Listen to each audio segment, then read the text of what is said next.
الفريجي، انت قسمت لنا بالبدايه موضوع الاجيال من 2003 وجيل 2010 وجيل ما بعد 2019، شنو يتقاطعون هذه الاجيال يعني، او شنو النقاط اللي تخليهم ينفرون من بعض؟ موضوع كيفيه اداره الدوله، لو موضوع الشعارات اللي تتبناه بعض الاحزاب على حساب البعض الاخر؟ لا، وهو وراء 2003 الناس جت كلها راحت، يعني هاي الشمعة ننتخبها، هذا يقول جبهة توافق تحالف الكردستاني، اكو ايمان مطلق بهذه الكتل السياسيه في البدايه، بحيث الشعب اكثر من 80% راح صوت لهم في الانتخابات الاولى، وبالتالي جوي عندما عدم تقديم اي شيء، الحروب، الارهاب، غيرها، القاعده، الى وصولا الى عدم وجود فرص عمل، وصولا الى عدم وجود خدمات، الكثير من الاشياء التي زادت من نقمه الشباب، وصولا الى تشرين. هنا هذا الجيل الاول صارت قطيعه وهو مع الناس، وبالتالي 80% من الناس وصلت من 80% تشارك الى 80% تقاطع في الانتخابات الاخيره. ليش؟ لعدم ثقتها بوجود بهذه القوى الموجوده السياسيه بالراي الاول او الكهول مثل ما نسميهم.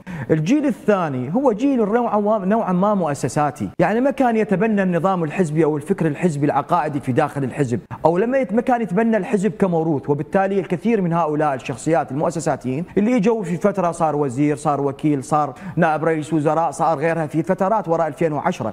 هؤلاء ناس مؤسساتيين يحاول يقدم اشياء، المحاصصه وغيرها ربما تكون يعني هي ما خلته يقدم اشياء كبيره، وحاول ان يتماشى مع الوضع. هؤلاء في الجيل الثاني ممكن ان يلتقون مع الجيل الثاني، ماكو ماكو خصومه كبيره، ماكو ذاك الحقد انه يتهمهم بخراب البلد منذ 2003 ولغايه هذا اليوم. لذلك انا قلت جيل الكهول هو صعب ان يلتحق بالجيل الثالث، لكن الجيل الثاني والجيل الثالث ممكن ان يكونون فريقا. ممكن الجيل الثاني لديه تواصل جيد مع الجيل الاول او الكهول مثل ما نسميهم، يمكن هذا الجيل الثاني ان يقنع الجيل الاول بانه خلاص هاي الاوقات انتهت، لازم اكو ناس تجي تقنع، على الاقل الناس اللي ترجع المشاركه 80% حتى تنتخب الناس، حتى تمثل عن ارائها ورغباتها وتطلعاتها. مو معقوله انا اليوم اجي اشترك انتخابات واشوف واحد من 2003 ما مقدم لي شيء ولا زال زعيم ويتحكم، واذا الحكومه تروح من عنده ممكن يحرق لي الخضراء مثل ما صارت سابقا. هاي الاشياء واضحه ويجب ان الناس يفهمها. انا اقول بالنهايه ائتلاف اعمار والتنميه يمثل هذه الرؤيه، يمثل هذه التوجهات، يمثل هذه التطلعات. انا اقول عمليا انه تشوف الى هؤلاء الجيلين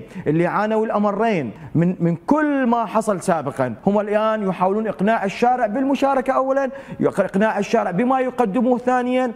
هسه اليوم في هذه الحكومه مثلا اتفق الكثير من الاشياء جيده، لكن في نفس الوقت اكو اخفاقات في بعض الوزارات بسبب المحاصره اللي قدمتها نفس قوى السلطه القديمه.